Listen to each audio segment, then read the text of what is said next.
सास, माँ, बहू और बेटी। नहीं नहीं, ये कहानी इन सारे के सारे रिश्तों की नहीं, बल्कि दो रिश्तों में ही सभी रिश्तों के होने की है। अरे बहू, मेरे और तेरे ससुर जी की रोटी मत बनाना, मैं बना लूंगी, दिन तक ठंडी हो जाती है। बहू जो कि एक वर्किंग लेडी थी। नहीं नहीं माँ जी, मैं अच्छे से कपड़े में लपेट देती हूँ ना, आप क्यों मेहनत करेंगी, माइक्रोवेव में गर्म कर लेना।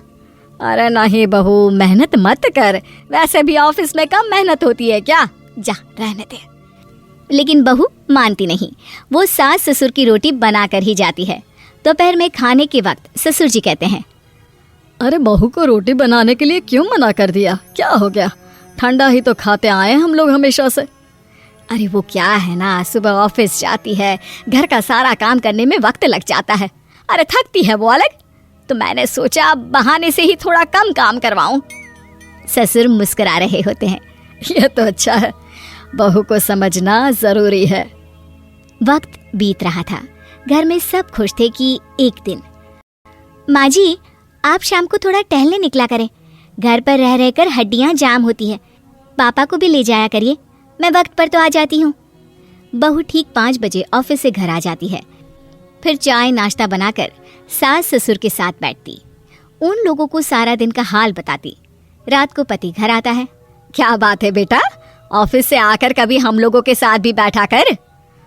अरे माँ, दिन रात काम करके मन ही नहीं करता, अगले दिन की फिर तैयारी होती है, आप और पापा ही कमरे में आ जाओ। इससे अच्छी तो बहू है, कितना भी थकी रहे, घर आकर हम लोगों के लिए चाय नाश्ता बनाना, फिर बातें करना।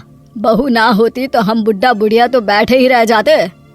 सास और ससुर अब बहू के कहने पर शाम की सैर पर निकलने लगते हैं। सास की कई सहेलियां बनती है तो ससुर को भी कुछ बुजुर्ग लोगों का ग्रुप मिल जाता है।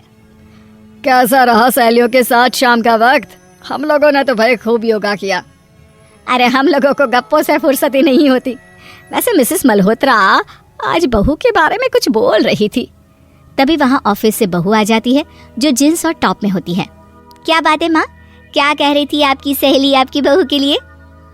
सास इस बार बहू को कुछ अलग तरीके से देखती है और उल्टा सवाल ही दाग देती है। क्या कह रही थी वो हटा, ये बता, तेरे ऑफिस में तो मर्द भी काम करते होंगे ना? बहू जो अब तक मजाक कर रही थी वो सीरियस हो जाती है। मर्द होंगे नहीं माँ जी, मर्द ही ज्यादा हैं, हम 5 ही लड़कियां हैं ऑफिस में। अरे तो अच्छा लगता है क्या ऐसे कपड़े पहनती हो? कल से तुम ना साड़ी पहनकर ऑफिस जाना, और हाँ, शाम का नाश्ता थोड़ा जल्दी बनाया करो, नाश्ता बनाकर बाद में ही ऑफिस के कपड़े चेंज करने जाना।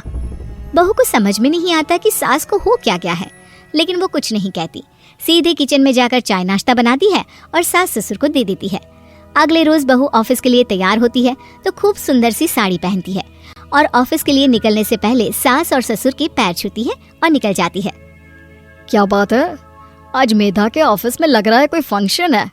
अच्छा, पता नहीं, मुझे तो बताया नहीं, वैसे तो सारी बात करती रहती है।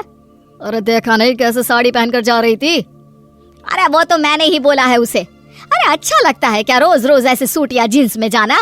बहू हो, बहू बनकर रहो, और आप भी ना मेधा मेधा मत किया करिए, बहू बोला करिए, सर पर चढ़ जाएगी तो दिक्कत हो जाएगी।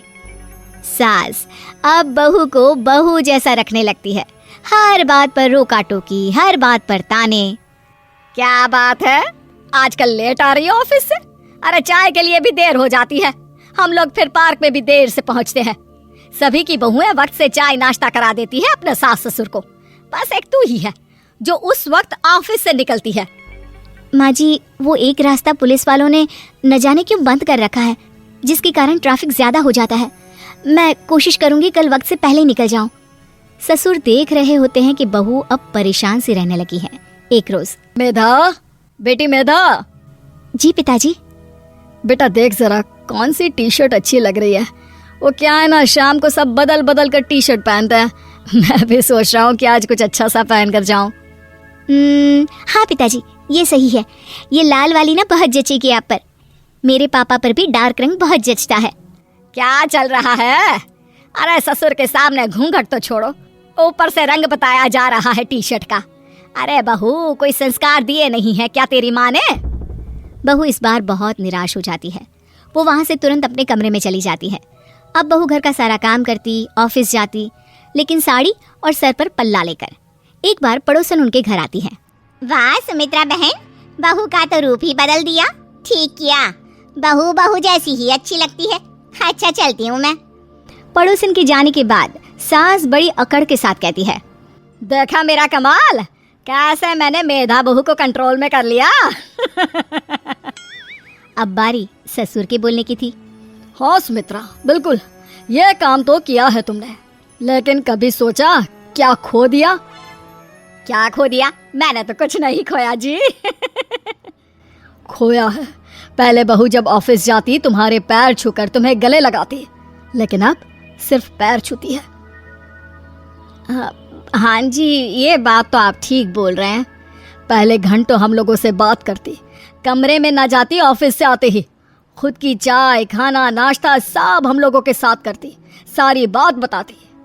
लेकिन क्या तुम्हें पता है, बहू की तबीयत खराब चल रही है, वो माँ बनने वाली है। ये बात मुझे बेटे ने बताई कि तुम्हें बता दूं। अब सास की आंख में आंसू थे। वो समझ गई थी कि लोगों के कहने में आकर उसने क्या खो दिया। शाम को बहू घर आती है तो माँ किचन में पकोड़े तल रही होती है। अरे माँ जी, आप रहने दीजिए ना, मैं आ तो रही थी। अरे नहीं, जा तू चेंज कर ले, मैं नाश्ता और चाय टेबल पर ही लगा रही हूँ मेधा। सास के मुंह से अपना नाम सुनकर बहू को बहुत अच्छा लगता है। माँ जी, कोई गलती हो गई है क्या? मेरे होते हुए आप काम करें, ये ठीक नहीं है। संस्कारी और समझदार बहू सास को माँ समझती है, लेकिन सास की बेवकूफ़ी उसे सास ही बनाकर रखती है। बहू, मुझे भी थोड़े संस्कार और समझदार बनने का मौका दे, जिससे मैं भी बहू नहीं बेटी को देखूं तुझ में। और हाँ, मेरा होने वाला पोता क्या कहेगा कि दादी ने तो मेरी माँ को बहुत परेशान किया। बहू सास को गले लगा लेती है। नहीं माँ जी, वो कहेगा कि माँ को तो दादी ने बेटी बनाकर रखा है।